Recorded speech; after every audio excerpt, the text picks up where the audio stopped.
Good morning, ladies and gentlemen. First of all, thank you, Eleanor, for making this Congress possible. I have to say that in the name of Eurocloud. We know it is a horrible work for many months, and you did a brilliant job. Thank you very much for that. Ladies and gentlemen, we see an economic crisis in Europe, a political and economic crisis, and the consequence is that united Europe or common spirit is less valid than individual interests at the moment. The question is, where is a link to cloud computing? Cloud as a part of an industrial revolution. Is there something which might influence our success in that industrial revolution?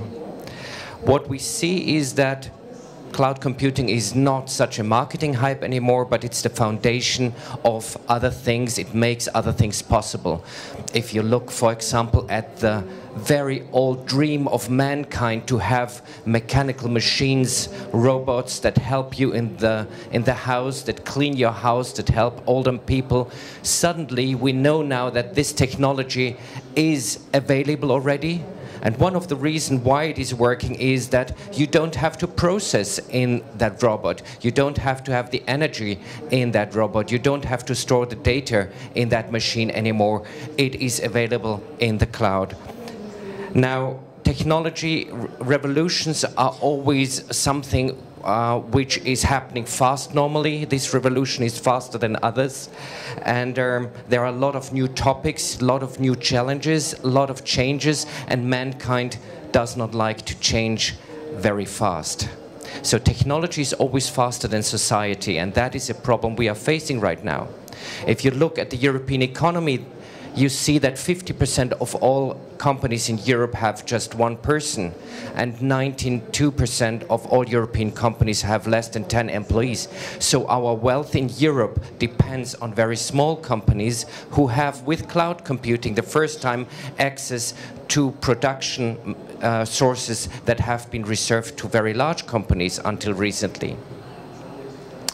So there is, in every industrial revolution, new jobs are created, new productions are developed, new wealth is generated, but not always at the same place where it has been produced before. Not always the same people are taking part of that value generation. There is always a shift of location where this production is happening, where value is generated. And that's what we see right now in Europe.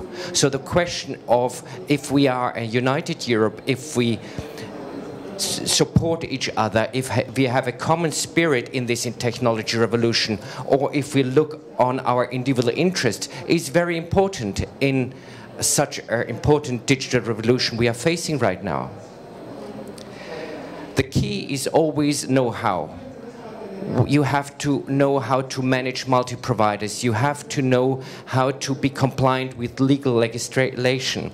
You have to know how to select providers, what the right service is for you. The key point is always, do you have the know-how? Who has that know-how? When is that know-how available? Do you have the people who can support your company with that know-how? And where are these people available? When you look at Europe, Elena said it quite well, we have a history of different traditions, we have a lot of different languages, we have a lot of legal barriers and political barriers, and that is normally not very helpful in such massive changes. So it is very important that a lot of people are included in this change. A lot of people feel comfortable with these new challenges. A lot of people get access to this new know-how and not individual interest. Just to give you two examples, there is a Eurocloud project which is called Cloud Privacy Check, which helps to understand cloud data privacy and which helps to compare to the data privacy issues and the legal compliance in different countries. This is a project where 42 lawyers from 32 countries work together in 26 languages. They use a common language, and I don't mean English, I mean a language that is easy to understand and that is compatible to each country. They work together as a network. They produce something which is valid all over Europe, not only in one country. And it's not an individual approach, it's a European approach, and therefore it is very successful. Another example is Star Audit that Elena mentioned. Yes, it's a certification scheme, but that is not why it is successful. It's successful because it delivers know-how to everybody for free. The content is available, easy available. It uses a common language. The tools are easy to use. They are free to use for everybody. And right now, very large organizations in the car industry or in energy sector are using that know-how to select providers to prepare their request for proposal in tenders. What do we have to do? I don't understand a word. Faster? Oh, sorry, I'm fast enough. Okay, I talk a little bit faster. Star Audit is very successful. We have more than 400 partners now in many countries. Next week I'm going to be in Taipei to hand over the first certificate to a government organization, the Food and Drug Authority in Taipei. And in December, the first European government cloud service will be certified, which is a very large cloud service in Austria for the environmental sector. With Star Audit, you can select the quality of a cloud provider. There are different levels. I'm not going to explain that right now, but what I can tell you is that the highest level, it's called 5-star, is very difficult to achieve. I would assume that not more than 1 out of 1,000 cloud providers are capable to achieve that level at the moment. And luckily, we have one provider here who had achieved that, who did his homework in 3 countries out of 6 data centers and achieved as a first cloud provider that highest level of quality. The provider or the company is called Fabersoft, and I would like to introduce you to the first cloud provider on this Congress today, which is Andreas Dangl from Fabersoft, to present you more from that service. Thank you very much. Yes, good morning also from my side. I'm very proud, not only because of we think that we have really a great cloud solution, but also that we have reached that very high level Tobias already mentioned in the cloud certification. So today, and since I have only a couple of minutes, I will give you just a short argumentation why we think that certification is very, very important for cloud providers to be successful and to make more business. So first, of course, we have a question.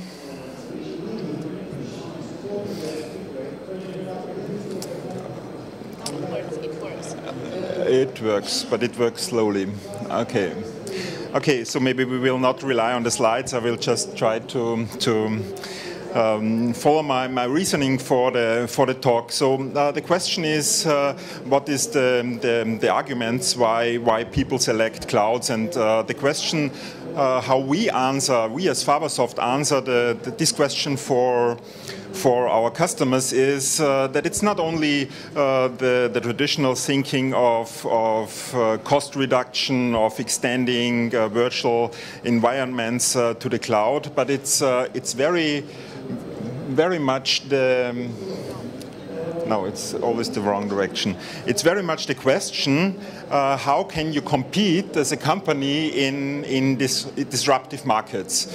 It's always coming from the business sides where we access our customers because this is the real value for our customers, for the industries we are working in, that they get the tools and the possibilities to open new markets, to develop new business models on top of our solutions.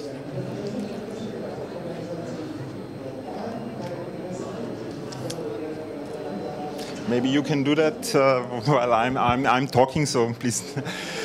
So I will just give you a short example. Next one. This example comes from an industry, manufacturing. Actually, the company, I can name it here, it's Siemens Energy. And what they do is they construct power plants all over the world. In line with such a power plant construction project, there are millions of documents involved, plans, product descriptions, technical informations, and these information has to be shared with all the involved parties in such a project. So there are hundreds of suppliers, for example. There is the site, of course, where the power plant is constructed. There's the customer who has to approve all the technical specifications and the accordance with the contract. So traditionally, Siemens used, of course, like many other companies, their internal systems for managing all these documentation stuff. But now they have the challenge, or had the challenge, how can they extend their business processes out of their internal environment to all the stakeholders in such a project? If you think of a company like Siemens with a central IT organization and a compliance office and a legal department that's 10 times as big as the whole Fabersoft, then you can imagine that this would be a very hard way to address that problem from a centralized perspective, from talking to the IT, how can we help your business to be more productive? No, the way is that we talk directly to the business people, to the project managers that have an immediate problem to solve that topic, and not in a 2 or 3 years perspective, but now, within 15 days, they want a solution that is productive. So what they need is, they are really convinced about a solution. So if we present what we can do and we create a prototype within a couple of days, and they say, wow, that's a great solution. But now we have to go to our compliance office, to our IT security office, to our IT department, and as soon as they have to do that, they have a large project, a complicated project, and they cannot achieve the results they want to have. So what they do now is that they involve all the stakeholders. Just stay at this slide, please. All the stakeholders, and not only in a simple form of sharing information. No, it's very important for them that they can address their compliance requirements, the traceability of all interactions with their customers, with the suppliers, and with the site in a highly secure way. They also like the possibility to access information on any device, on mobile devices, in sites all over the world where maybe no internet connection is available. And all these topics can be addressed, for example, on top of a cloud solution. And now the very important point comes. It's not only for Siemens to reduce the cost of transferring and maintaining the documentation. So in former times, they really came with 2 trucks full of printed material to a power plant and put that like a library to the power plant, where the people can look at it if they do their servicing of maintenance of the power plant. Now, not now. They have the people at the plant get iPad Pros, so large tablet PCs where all the information is accessible, and much more, the documentation and the information now is dynamic. It's an active information. Since there is a connection to the cloud and to the Siemens back office system, this is a vivid piece of information. And what Siemens now says, okay, this is much more quality for the operator of a power plant. We create a new business model on top of that. We sell that as a subscription fee, not so cheap subscription fee for the operator of such a power plant, creating a new business model and have an immediate return on invest of that topic. Okay, so what is now the reasoning, and also with Siemens we had exactly that topic, that the people from the projects came to us and say, okay, now we have to convince our IT security, especially our legal department. It's a very complicated thing, and we said, okay, no problem, we have the STAR audit. This is a published catalog of all the requirements, really written for the end users, for the users of the cloud service. And with that tool in our hand, and here it's important. It's just in a language and in it's a holistic view for all the areas that could be addressed with that catalog. Can you switch to the next slide, please?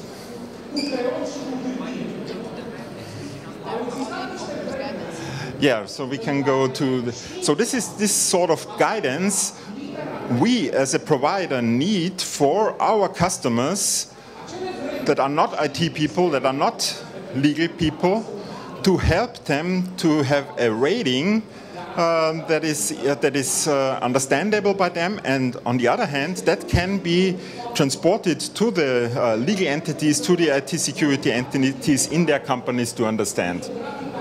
So this is basically the project I wanted to present to you to show you. Go to the next slide, yes.